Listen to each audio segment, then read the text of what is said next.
voy a destrozar una de las mentiras más sagradas de tu vida.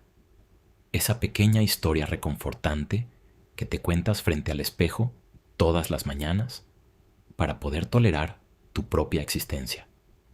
Te has convencido con una arrogancia silenciosa de que eres una buena persona. Crees que eres moral, que eres justo, que eres pacífico y que tienes el corazón en el lugar correcto. Crees que tu incapacidad para hacer el mal es una virtud superior que te coloca por encima de aquellos que son despiadados, ambiciosos o agresivos.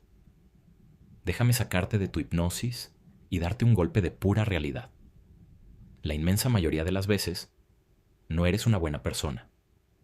Eres, pura y simplemente, un cobarde. Hay una diferencia abismal, profunda y aterradora entre ser una persona moral y ser una persona inofensiva, y la sociedad moderna ha hecho todo lo posible por borrar esa línea para mantenerte dócil. Un conejo no es bueno porque no se come a otros animales. Un conejo es inofensivo porque carece de garras, de colmillos y del poder necesario para ser un depredador. Su pacifismo no es una elección moral consciente, es una condición biológica impuesta por su debilidad absoluta. No tiene otra opción más que huir, someterse y esperar no ser devorado. De la misma manera, tú no eres virtuoso por evitar el conflicto, por bajar la mirada cuando alguien te falta al respeto, por ceder en las negociaciones o por callar tus verdaderas opiniones para no ofender a los demás. No estás eligiendo la paz, estás huyendo del combate porque, en el fondo de tu psique, sabes que no tienes el poder, el coraje ni la fuerza para sostener tu posición. Tu supuesta bondad es solo una máscara de debilidad, un mecanismo de supervivencia diseñado para proteger un ego frágil que colapsaría ante el menor enfrentamiento. Para entender cómo llegamos a este nivel de lavado de cerebro colectivo, donde la cobardía se disfraza de santidad, tenemos que recurrir a la mente más brillante y devastadora del siglo XIX, el filósofo alemán Friedrich Nietzsche. En su obra maestra, La genealogía de la moral, Nietzsche hizo algo que nadie se había atrevido a hacer. Tomó el concepto del bien y del mal, lo puso bajo el microscopio y descubrió que nuestra moralidad actual no es una ley divina ni una verdad absoluta del universo, sino el resultado de la mayor guerra psicológica y el acto de venganza más sofisticado de la historia humana. Nietzsche explica que en los orígenes de la humanidad, la moralidad era dictada por los fuertes, los amos, los creadores. En la moral de los señores, lo bueno era sinónimo de vitalidad. Ser bueno significaba ser poderoso, valiente, hermoso, orgulloso, dominante y capaz de conquistar. El bien era la afirmación total de la vida y de la fuerza individual. ¿Y qué era lo malo en la antigüedad? Lo malo no era el pecado. Lo malo era simplemente ser débil, enfermizo, cobarde, inútil y patético. Los fuertes dominaban la tierra y no sentían absolutamente ninguna culpa por ser superiores, porque la naturaleza misma funciona bajo la ley del poder. Sin embargo, había un problema. La inmensa mayoría de la humanidad no pertenecía a este grupo de individuos excepcionales. La mayoría era débil, sometida, temerosa y esclava de sus propias limitaciones.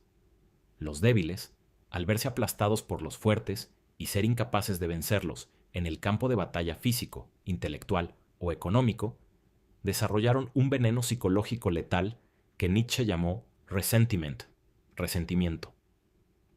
El resentimiento es el odio profundo y supurante que siente el incompetente hacia el exitoso. Es la envidia tóxica del feo hacia el hermoso, del cobarde hacia el valiente, del pobre hacia el rico.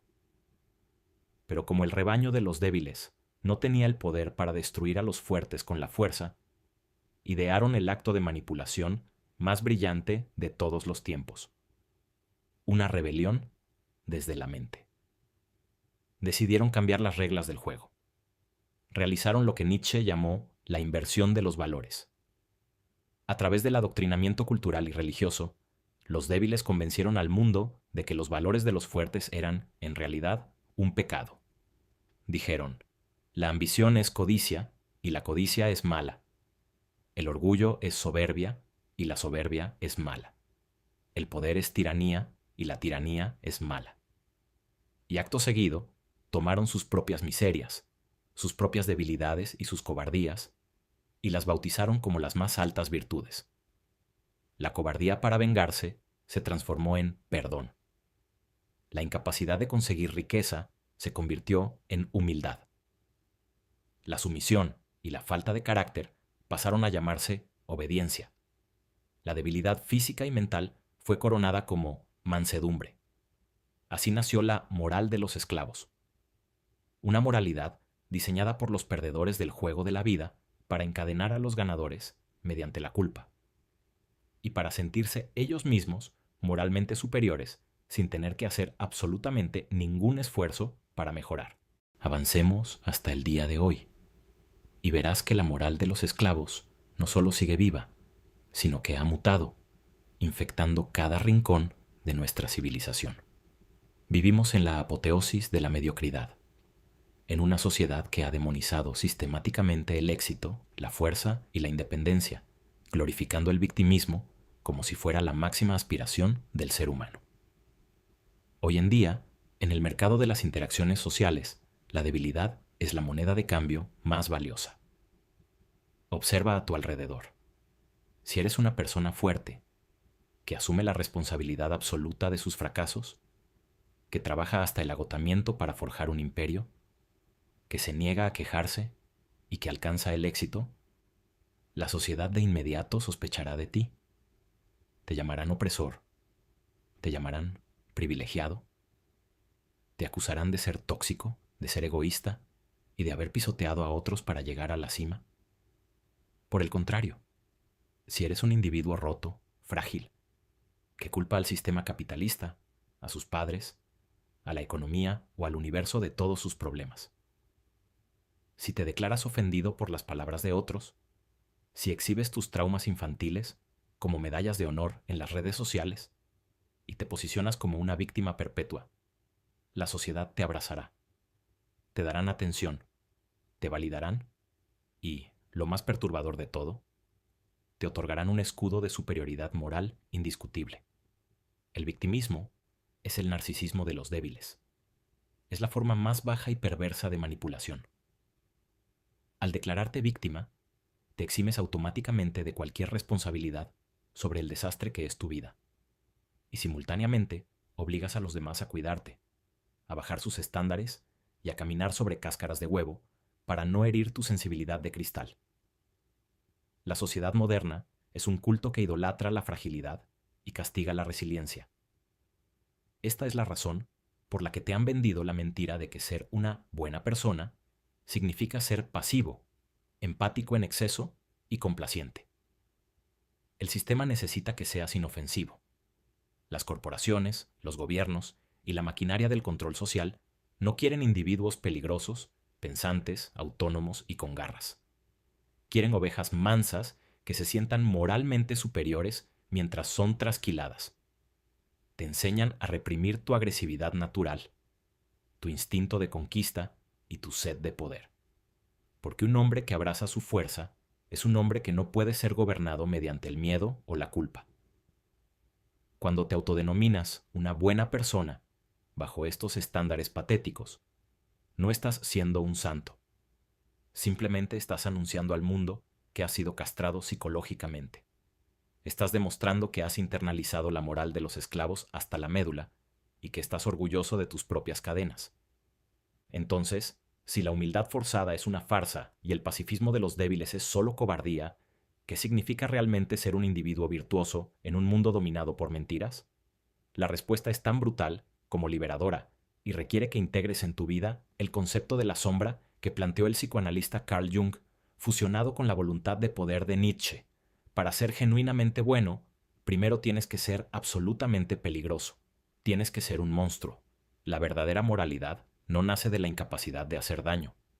Nace de tener el poder absoluto para destruir, para aplastar a tus enemigos, para manipular, para dominar y para desatar el caos. Y elegir, voluntaria y conscientemente, no hacerlo a menos que sea estrictamente necesario. Imagina a dos hombres frente a frente. El primer hombre es débil, de hombros caídos, incapaz de defenderse a sí mismo o a su familia. No sabe pelear, no tiene recursos y su mente es frágil. Este hombre no ataca a nadie. La sociedad lo llama bueno. El segundo hombre es un guerrero entrenado, un estratega letal con una mente afilada, fuerza física, poder económico y una capacidad inmensa para la violencia y la destrucción. Este hombre también decide no atacar a nadie y vivir en paz. ¿Cuál de los dos es moralmente superior? El primer hombre no es moral, es simplemente víctima de sus circunstancias. No desata el mal porque no sabe cómo hacerlo.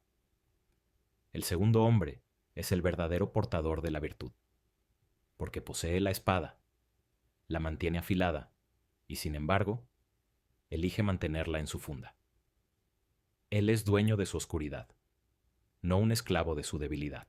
Las peores atrocidades en la historia de la humanidad no fueron cometidas por hombres fuertes que se sabían fuertes, sino por hombres débiles e inseguros que, disfrazados con la máscara de la superioridad moral y la compasión, obtuvieron un poco de poder y desataron su resentimiento reprimido contra las masas. El inquisidor, el dictador moderno y el activista fanático que destruye vidas en las redes sociales no actúan desde la maldad pura, actúan desde la debilidad y el resentimiento disfrazado de justicia social. Son esclavos con un látigo prestado. Es hora de abandonar el rebaño. Es hora de dejar de pedir perdón por querer más, por desear el poder, por aspirar a la grandeza y por negarte a ser una víctima en este teatro del absurdo que llamamos sociedad contemporánea. La meta última del ser humano no es la sumisión ni la comodidad moralista, es la trascendencia.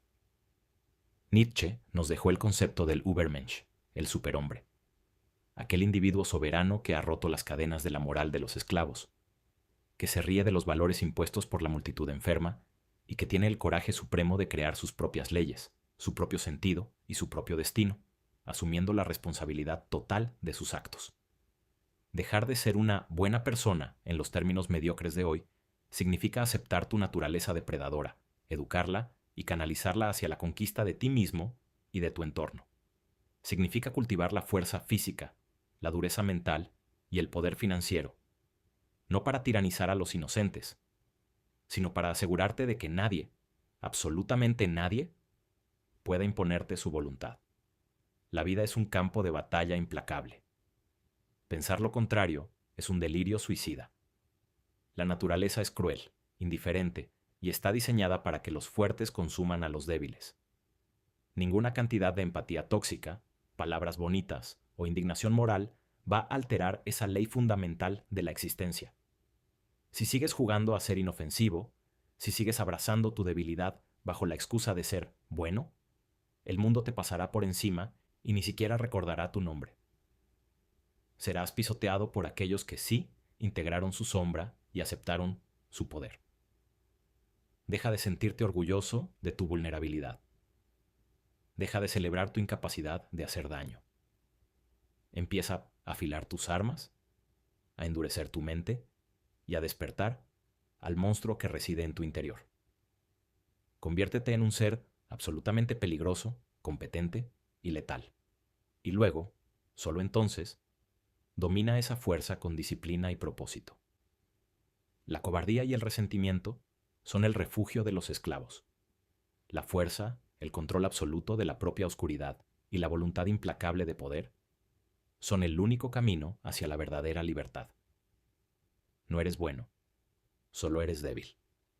Es hora de que decidas si vas a seguir siendo un prisionero de tu propia inofensividad o si vas a reclamar el poder que te fue negado.